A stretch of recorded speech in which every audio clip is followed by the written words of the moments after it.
বান্দরবানের পর্যটন শিল্প প্রসারে জেলার বিভিন্ন পর্যটন স্পট ঘুরে বেড়াতে পর্যটকদের জন্য চালু করা হয়েছে ছাদখোলা বাস।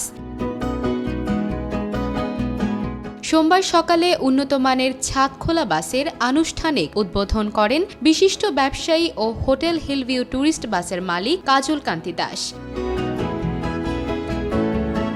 বান্দরবানে আগত পর্যটকরা যাতে নিরাপদ ও আরামদায়ক ভ্রমণের মাধ্যমে প্রকৃতির সৌন্দর্য উপভোগ করতে পারে সে কথা চিন্তা করে নিজ উদ্যোগে এই ছাদখোলা বাস চালু করেন তিনি।